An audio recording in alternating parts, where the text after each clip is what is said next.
Hi friends, எல்லாத்துக்கும் good morning. நான் உங்கள் இந்துமதி லக்ஷ்மணன் பேசுகிறேன். அதாவது இன்றைக்கி இந்த வீடியோஸ் எதுக்குன்னு பார்த்தீங்கன்னா, இன்னும் குரூப் 4க்கு 121 டேஸ் தான் இருக்குது. குரூப் 2க்கு பார்த்திங்கன்னா 198 டேஸ் தான் இருக்குது.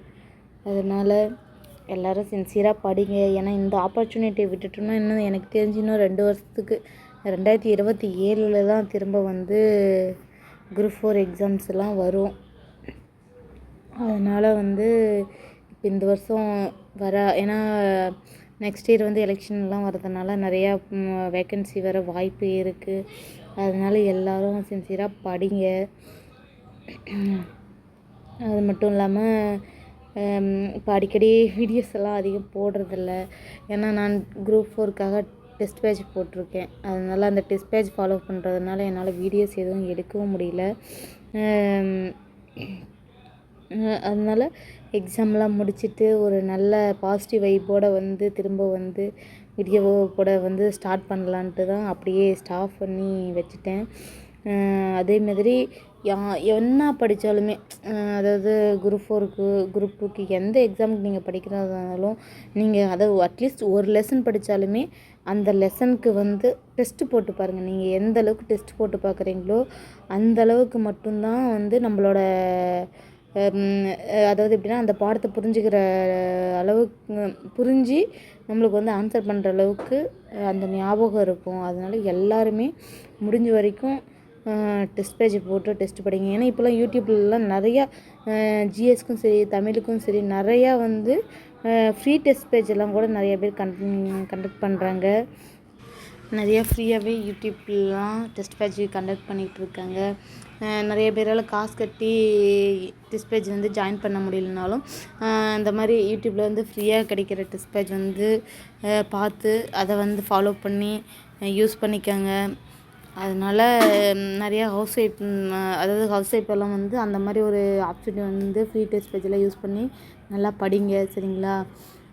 இன்னும் கொஞ்ச நாள் தான் இருக்குது. சரிங்களா? 120 நாளுன்றது போகிறதே தெரியாது. நம்ம கண்ணை மூடி கண்ணை திறக்கிறதுக்குள்ளே அந்த 120 நாளும் போயிடும். அதனால் உட்காந்து நல்லா படிங்க.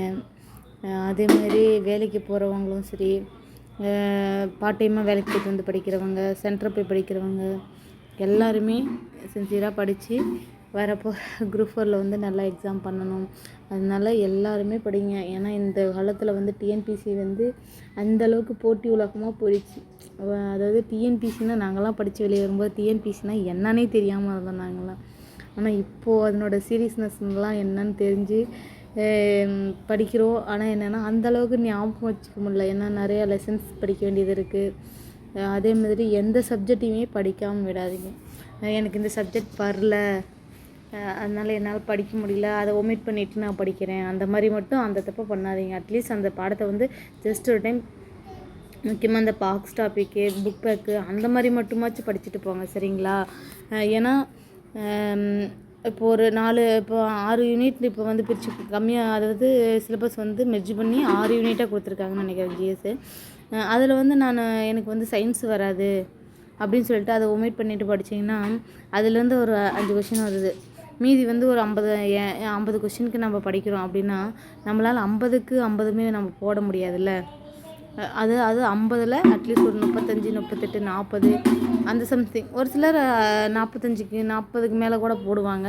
அந்த மாதிரியும் இருக்காங்க. அதனால் எந்த சப்ஜெக்ட்டுமே ஒதுக்காதீங்க. எல்லா சப்ஜெக்டையுமே படிங்க. படித்து டெஸ்ட்டு போட்டுக்கிட்டே இருங்க. சரிங்களா? எக்ஸாம் டைம் கிட்ட வந்துடுச்சு. நாள் போகிறதே தெரியாது. சரிங்களா? ஓகே, நன்றி ஃப்ரெண்ட்ஸ். எல்லாத்துக்கும் ஆல் தி பெஸ்ட்.